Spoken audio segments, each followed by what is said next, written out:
Des artistes et des œuvres sous influence.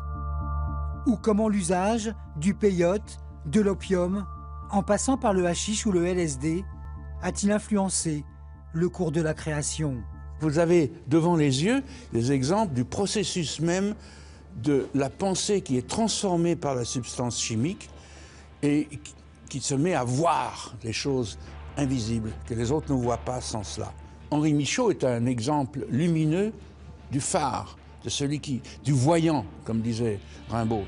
Des voyants pour ouvrir le regard, sans tabou ni a priori, c'est la démarche de cette exposition qui s'ouvre à la Maison Rouge à Paris.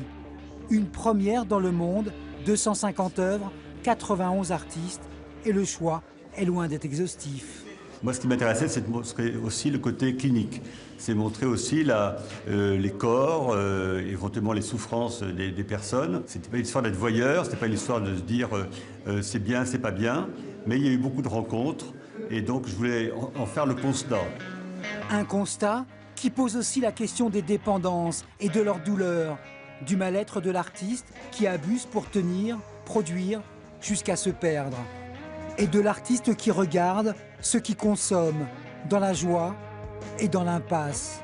La prise de psychotropes, c'est comme marcher sur le fil du rasoir.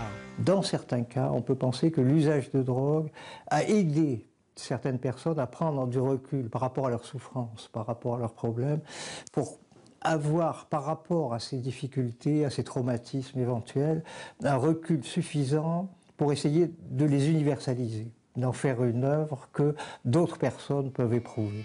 Cette exposition osée a le mérite d'ouvrir à un formidable questionnement. De quoi éclairer notre lanterne par-delà le bien et le mal, et ça, sans aucune substance extérieure.